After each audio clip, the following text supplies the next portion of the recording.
মোচার ডালনা করতে মোচার মধ্যে একটু নুন আর একটু জল দিয়ে দিলাম, দিয়ে একটু হলুদও দিয়ে দেবো, দিয়ে ভাপিয়ে নেব। একটু হলুদ ফেলে দিলাম, দিয়ে এবার গ্যাসটা অন করে দিলাম, সেদ্ধ করে নেব। প্রেসার কুকারে সেদ্ধ করে নিয়েছি, এটা সেদ্ধ করে চটকে নিয়েছি মোচাটাকে, খুব করে চটকে নিয়েছি। একটু হলুদ নুন দেওয়ার ছিল, তাতে কি কষটা বেরিয়ে যায়। এটা পাকা কলার মোচা, ভালোই হবে, তেতো হবে না। এখানে দেখুন জিরে গুঁড়ো, হলুদ গুঁড়ো, ধনে গুঁড়ো, এটা লঙ্কার গুঁড়ো, তেজপাতা, চিংড়ি মাছ, বাদাম, আলু, ছোলা, নারকোল, লঙ্কা, কাঁচা লঙ্কা, সর্ষের তেল।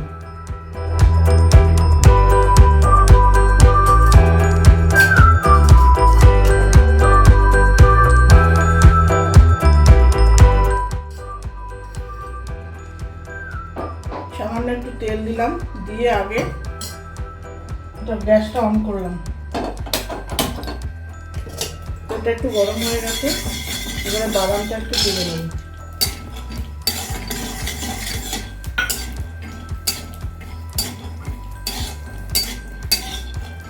বাদামটা ভেজে নেবো, একটু লালচে লালচে বলে নামিয়ে দেবো। বাদাম ভাজা হয়ে গেছে, নামিয়ে রাখলাম। এবার চিংড়ি মাছ করবো, তেল দিয়েছে।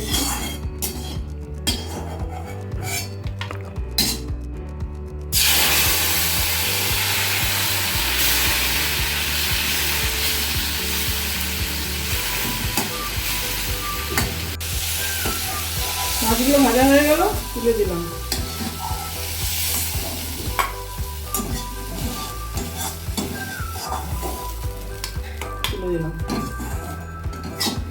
কড়াইতে তেল দিয়ে দিলাম, এবার ফোড়ন দেব।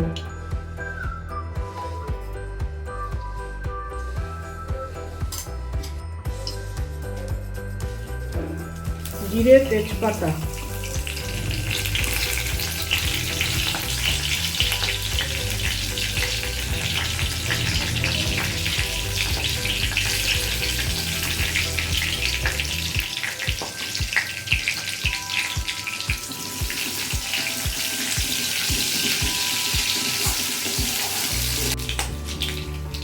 প্রথমে আলুগুলো ছাড়বো।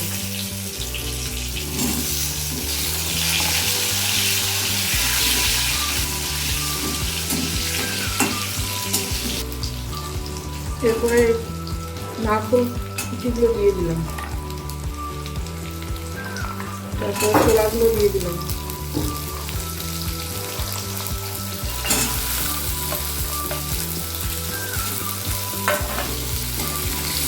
নাড়তে নাড়তে মশলাগুলো দিয়ে দেবো।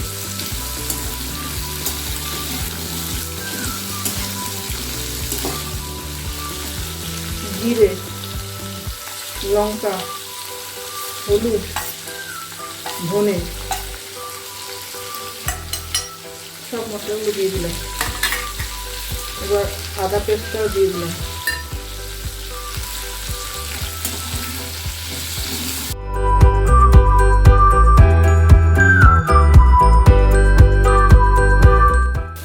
সামান্য তেলে একটু চিনি দিয়ে দিলাম।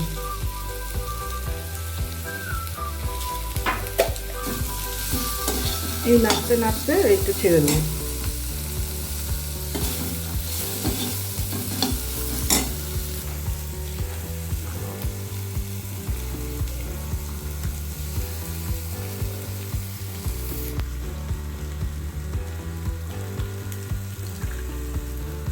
এই চটকানো মোচাটা ছেড়ে দিলাম।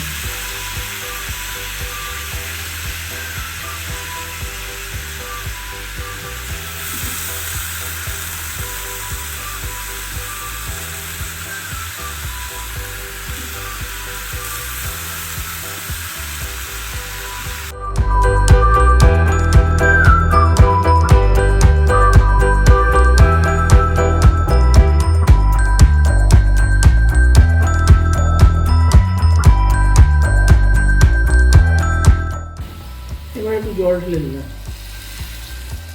নেড়ে চেড়ে জল ঢেলে দিলাম।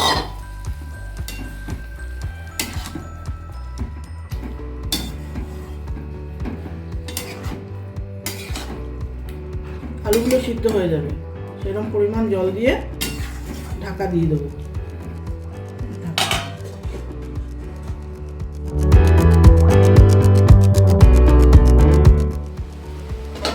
ঢাকাটা খুলে দিলাম।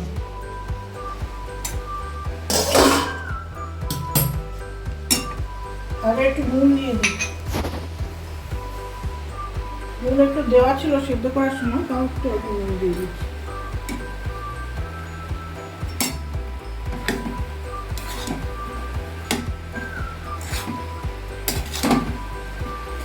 আলুটা হয়ে এসছে, চিংড়িগুলো ছেড়ে দিই।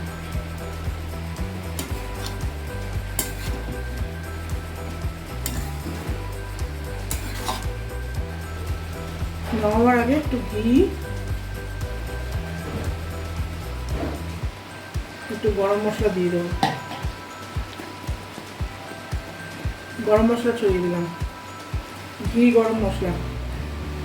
এবার ওপরে গরম করতে ছড়িয়ে দিলাম। ব্যাস রেডি, রেডি হয়ে গেল মোচার ঘন্ট।